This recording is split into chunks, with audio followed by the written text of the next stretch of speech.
What's going on? I wanted to have some fun, so I went online to find some memory games. I'm going to show you how easy it is to beat them when using the memory techniques I'm teaching you.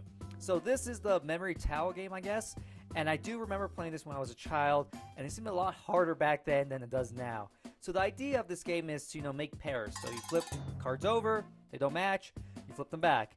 And if you're playing with someone else, you're trying to get the most pairs, I guess. If you play by yourself, trying to do it as fast as possible. I have no idea. But I'm pretty sure, you want the fewest moves as possible, but it's kind of random, right? Because most people kind of just like jump around. And so I'm going to show you a method to beat this game. And if you ever play this with anyone else, you're going to totally blow them out of the water. So as you can see, they're in rows, right? So what I would do is I would make a story out of all the objects in that row. So say, for example, we have a staple remover. To me, it looks like an alligator. So I see this alligator, I guess sharpening its tail with the pencil sharpener, okay? Move to the next one. And then the pencil starts to cry because that pencil sharpener was supposed to be just for him. So the pencil starts to cry. But then this clamp comes along and just clamps the pencil to make it stop crying. And then the clamp gets poked by a thumbtack. And so there you go. It's just about making this crazy story that's going to help you remember it. So what happens is, right there. So I click new. I'm like, a pencil. Wait, I know I saw a pencil before. Okay, so there was an alligator, and the alligator was sharpening its tail, and the pencil sharpener. Then this pencil started to cry. That's right. So this has to be the pencil. Boom. There you go.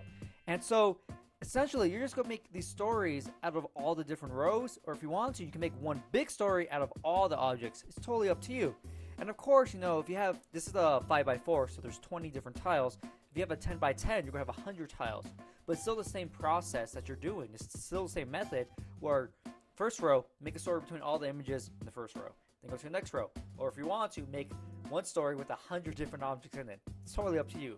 And the best method to this is just going from one tile to the next tile, because it's kind of hard just to like randomly jump, because you might get some pairs, you might not. It's totally random, right? And so you can just jump around. So as you see here, I saw this, instantly thought like, hey, wait, there was a staple remover which was an alligator. The alligator was sharpening its tail in the pencil sharpener. And so there you go.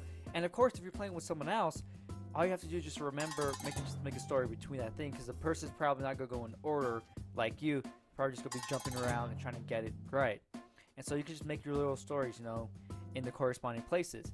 But yeah, if you go play by yourself, just going from one place to the next one, just making a story out of all the images, let's go make it pretty easy.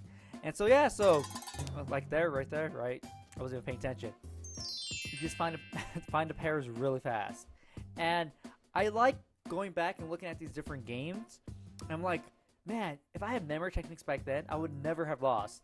And so maybe you've seen it, maybe you haven't, but I made a video teaching you how to beat the Simon game, with the 4 colors, and you have to remember the pattern.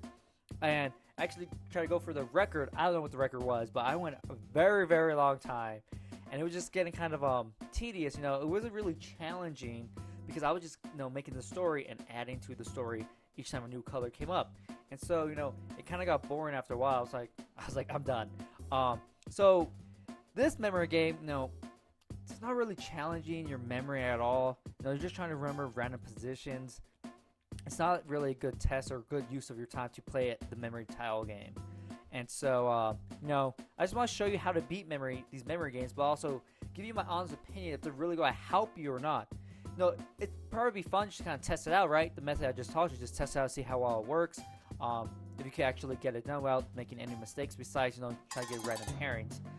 But yeah, this memory tile game really isn't that useful. I guess it's a great start for children who are just getting used to things. Be really great for children if they make these stories between all these or make a crazy story out of all the objects. To kind of get their imagination going, to introduce them to the methods I'm teaching.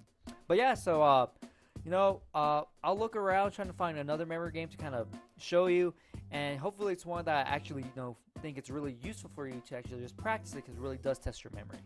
So yeah, so there you go. Hopefully you enjoyed the video, and hopefully you never lose at this memory tile game ever again.